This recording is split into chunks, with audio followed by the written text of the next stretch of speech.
Assalamualaikum warahmatullahi wabarakatuh. Waalaikumsalam warahmatullahi wabarakatuh. Ya, kami dari kelompok 2 dari kelas 1F yang beranggotakan Saya Ahmad Nur Faisal. saya Bagaskara Putra Prasetyo, Saya Muhammad Fazrul Fatah. Saya Farinada Kusuma. Saya Muhammad Asterat Ratusa Ramadan.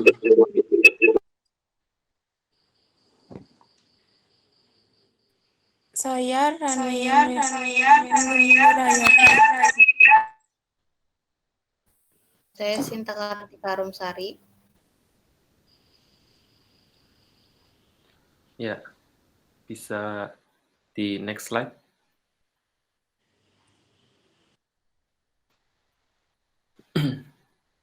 Oke, dalam kinetika kimia ini kami akan membahas 6 sub pembahasan, yaitu yang pertama pengertian, kedua teori tumbukan, ketiga energi pengaktifan, keempat faktor yang mempengaruhi laju reaksi, 5 katalis, 6 hukum laju dan mekanisme reaksi.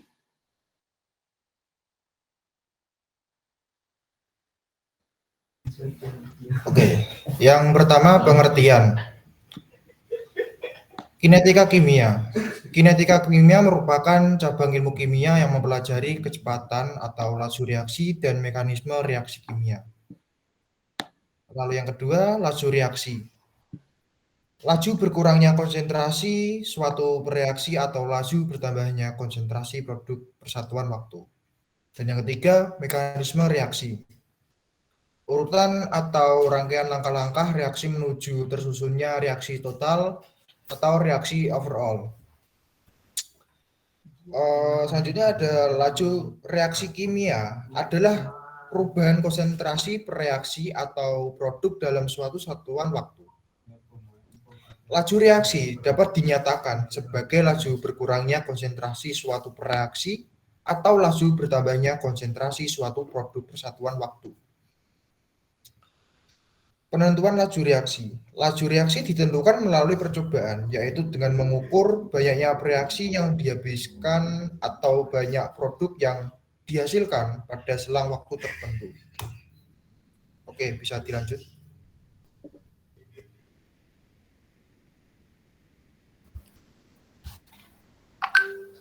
Teori tumbukan. Agar suatu reaksi dapat berlangsung, maka antar molekul yang bereaksi harus saling bertumbukan. Seperti contoh pada gambar, dapat menghasilkan tumbukan yang tidak efektif bila nitrogen monoksida plus ozon yang menghasilkan nitrogen monoksida plus ozon juga.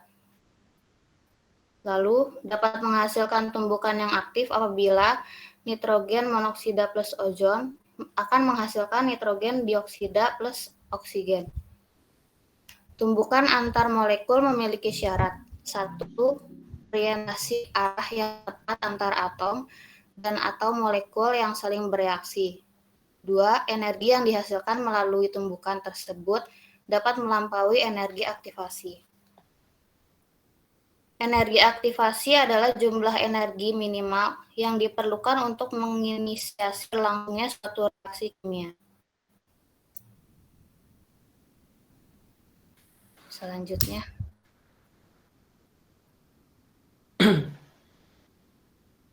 Selanjutnya adalah energi pengaktifan.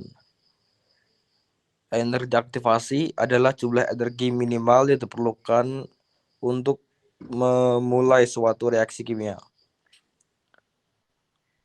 Fungsi energi aktivasi adalah memutuskan ikatan antar atom dalam reaktan, mengatur molekul hingga berada dalam orientasi arah yang tepat, serta mencapai keadaan transisi atau kompleks teraktivasi dalam sistem reaksi. Untuk memulai suatu reaksi kimia, tumbukan antar molekul harus memiliki total energi kinetik minimum lebih dari sama dengan energi aktivasi. Energi aktivasi, jumlah energi minimum yang diperlukan untuk memulai suatu reaksi kimia. Oke, bisa dilanjut.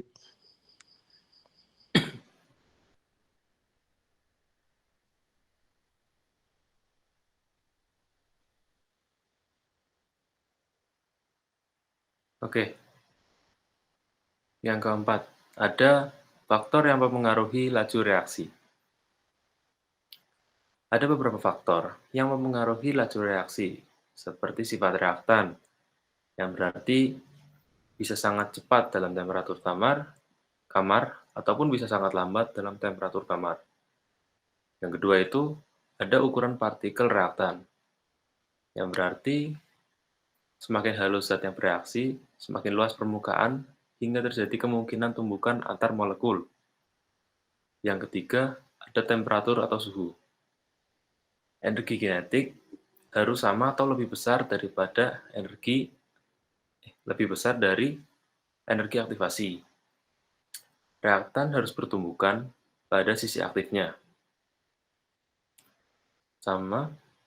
Semakin tinggi suhu, maka energi kinetiknya juga semakin besar, sehingga molekul semakin cepat dan sering terjadi tumbukan. Yang keempat, ada katalisator. Katalis yang mempercepat laju reaksi disebut katalis. Nah, sebaliknya, katalis yang memperlambat laju reaksi disebut inhibitor. Pemakaian katalis dapat menurunkan energi aktivasi, sehingga dapat mempercepat reaksi. Yang kelima ada konsentrasi reaktan. Semakin tinggi konsentrasi, maka jumlah molekul lebih banyak, sehingga lebih banyak lagi kemungkinan terjadi antara zat-zat untuk pertumbukan. Yang keenam, ada tekanan reaktan berubah gas, yang berarti jika tekanan gas diperbesar, maka volume gas akan mengecil, sehingga letak partikel makin berdekatan dan makin mudah bertumbukan. Dalam gambar terjelaskan apa itu reaktan dan beberapa contoh hasil dari reaksi tersebut. Oke, bisa dilanjut. Katalis. Katalis adalah suatu zat yang mempercepat laju reaksi kimia pada suhu tertentu, tapi tidak mengalami perubahan dan pengurangan jumlah. Laju reaksi katalis terjadi di permukaan luas pada fluida padat sehingga diterapkan pada material padat yang berpori. Jadi, katalis adalah zat yang meningkatkan laju reaksi kimia dengan menurunkan energi aktivasi dari reaksi tersebut. Dan yang kedua, katalis dapat mengubah jalur mekanisme reaksi yang berlangsung. Lanjut. Jenis-jenis katalis, yaitu ada heterogen yang reaksi campuran lebih dari satu fasa, ada enzim yaitu reaksi campuran satu fasa atau lebih, dan homogen yaitu reaksi campuran satu fasa. Dan juga contoh-contoh dalam kehidupan sehari-hari ialah ada nikel. Nikel digunakan sebagai proses hidrogenisasi minyak sawit menjadi margarin. Yang kedua ada ragi. Ragi adalah salah satu contoh katalis alami. Ragi mengandung enzim yang membantu mengubah dan mengembangkan adonan menjadi roti. Dan juga yang terakhir ada besi, digunakan sebagai pembentukan amonia. Next. Berikutnya ada hukum laju reaksi. Hukum laju reaksi memiliki reaksi umum dengan rumus reaksi umum A kecil A besar tambah B kecil B besar sama dan C kecil C besar plus D kecil D besar. Dan rumus laju, hukum laju reaksi ada di PPT. Tanda kurung besar dinyatakan dalam molar sama dengan mol per L. Untuk fase gas, satuan tekanan atmosfer, milimeter merkurium, dan Pascal. Satuan waktu, detik, menit, jam, tahun, bergantung pada lamanya reaksi. Berikutnya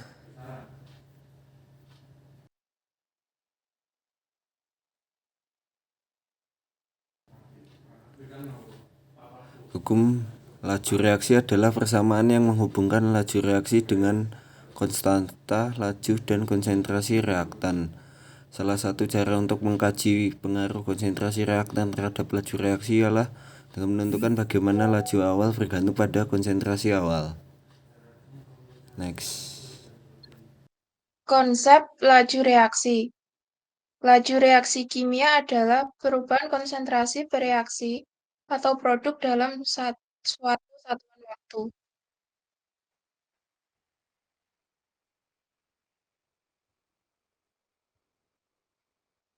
Laju reaksi dapat dinyatakan sebagai: pertama, laju berkurangnya konsentrasi suatu reaksi. Kedua, laju bertambahnya konsentrasi suatu produk persatuan waktu. A menjadi B, V sama dengan -1 per A dikali D A per DT sama dengan -1 per B dikali DB per DT sama dengan konsentrasi zat A kali konsentrasi zat B.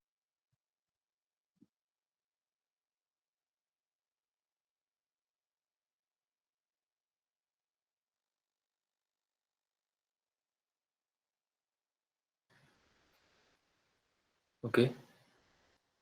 Mungkin sekian dari pembahasan kami tentang kinetika kimia pada hari ini. Kurang lebihnya mohon dimaafkan. Wassalamualaikum warahmatullahi wabarakatuh. Waalaikumsalam. Salam.